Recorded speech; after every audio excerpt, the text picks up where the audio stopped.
نحمده ونصلي على رسوله الكريم أما بعد فأعوذ بالله من الشيطان الرجيم بسم الله الرحمن الرحيم رب اشرح لي صدري ويسر لي أمري واحلل عقدة من لساني يفقهوا قولي واجعل لي وزيرا من أهلي ربي زدني علما ربي يسر ولا تعسر وتمم بالخير آمین۔ آج انشاءاللہ تعالی بإذن اللہ ہم قرآن ڈیلی کے سلسلے میں سورہ آلی عمران کی اگلی آیت مبارکہ آیت نمبر 99 کا آسان ترجمہ اور تفسیر دیکھیں گے۔ بسم اللہ الرحمن الرحیم۔ قل یا اہل الکتاب لم تصدون عن سبیل اللہ من آمن تبغونہ عوجا وانتم شہداء۔ کہہ دیجئے اے اہل کتاب، لم تصدون، تم کیوں روکتے ہو، عن سبیل اللہ، اللہ کے راستے سے، من، اسے جو، آمن، ایمان لایا، تبغونہا، تم ڈھونڈتے ہو اس میں، تم تلاش کرتے ہو اس میں، ایوا جا، یہ ٹیڑھا پن، کجی، ٹھیک ہے؟ اور کیا ہے، وَأَنْتُمْ شُهَدَاء، حالانکہ تم گواہ ہو۔ تو یہ جو ہے نا تبغونہا، یہ ہا ضمیر ہوتی ہے واحد مؤنث غائب کی، تو یہ اس شخص کی طرف نہیں جا رہی ہے، شخص تو مذکر ہوگا نا، تو یہ سبیل کی طرف جا رہی ہے۔ سبیل کا لفظ عربی میں مؤنث ہوتا ہے، تو تم اس راستے میں ٹیڑھا پن یا کجی تلاش کرتے ہو۔ اللہ کے راستے سے مراد دین اسلام ہے، ابھی اس کی تفصیل دیکھتے ہیں۔ حالانکہ تم گواہ ہو، کس چیز پر گواہ ہو یہ بھی دیکھتے ہیں۔ وَمَا اللَّهُ بِغَافِلٍ عَمَّا تَعْمَلُونَ، اور اللہ تعالیٰ اس سے ہرگز غافل نہیں ہے جو تم کر رہے ہو، یا تمہارے اعمال سے ہرگز غافل نہیں ہے۔ یہ جو میں نے ہرگز کا ترجمہ کیا ہے نا، یاد رکھیے، یہ ماں کئی طرح کا ہوتا ہے۔ ایک ماں نافیہ بھی ہوتا ہے، جس میں عام نفی کی جا رہی ہوتی ہے کسی بات کی، جملے کی۔ اس کے بعد اگر یہ حرف با آئے نا، یہ والا زیر والا جو نظر آ رہا ہے، تو بہت زوردار نفی ہوتی ہے پھر۔ اس کا پھر ترجمہ ہرگز کے ساتھ کرتے ہیں، اور اللہ تعالیٰ ہرگز غافل نہیں ہے جو تم کر رہے ہو، تمہارے اعمال سے ہرگز غافل نہیں ہے۔ اچھا جی، اس میں آیت نمبر 99 میں مختصر پہلے شیئر کرتی ہوں کہ یہود کی اسلام دشمنی کا ایک طریقہ یہ تھا کہ جو شخص مسلمان ہونے لگتا اسے طرح طرح کے شکوک و شبہات میں مبتلا کر دیتے تھے۔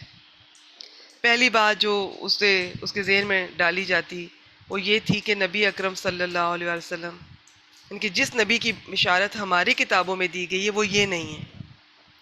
اگر یہ وہی نبی ہوتے تو قبلہ کو کیوں تبدیل کرتے جو سب انبیاء کا قبلہ رہا ہے، یا جو چیزیں حرام ہیں انہیں حلال کیوں بنا رہے ہیں یہ۔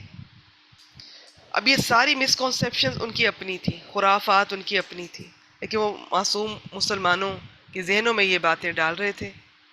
اس آیت مبارکہ میں اللہ تعالیٰ نے ان کی ایسی حرکات پر گرفت فرمائی ہے۔ تھوڑا سا اور شیئر کر دیتی ہوں، پیچھے سے آپ یقیناً سن چکے ہوں گے، آپ کو اندازہ ہوگا۔ تو پچھلی آیت کریمہ کے مضمون کو ہی آگے بڑھاتے ہوئے فرمایا گیا کہ حیرت کی بات ہے کہ تم نہ صرف خود اللہ تعالیٰ کی آیات کا انکار کرتے ہو،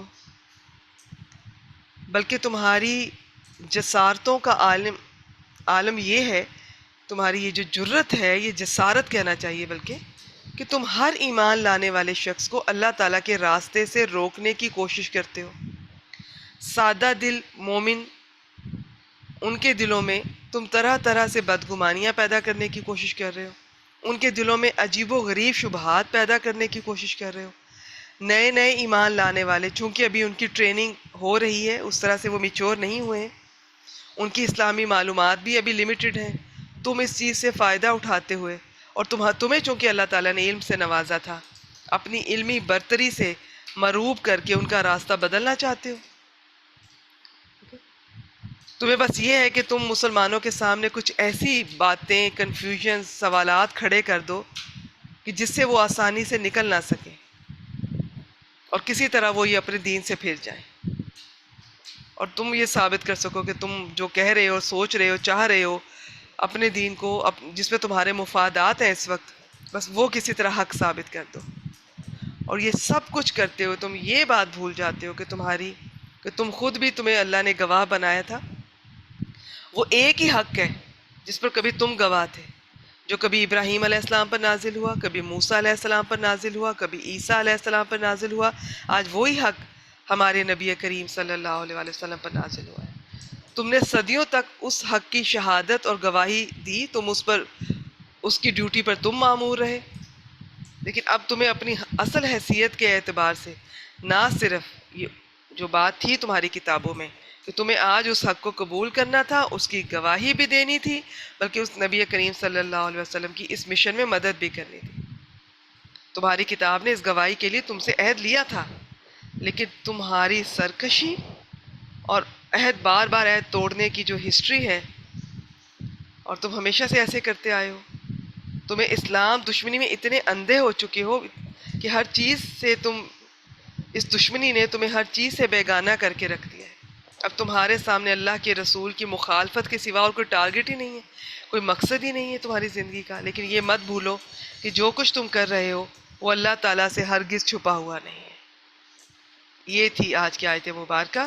ایک بار ترجمہ پھر دیکھ لیجئے۔ کہہ دیجئے اے اہل کتاب، تم اللہ کے راستے سے، دین اسلام سے، اس شخص کو کیوں روکتے ہو جو ایمان لے آیا؟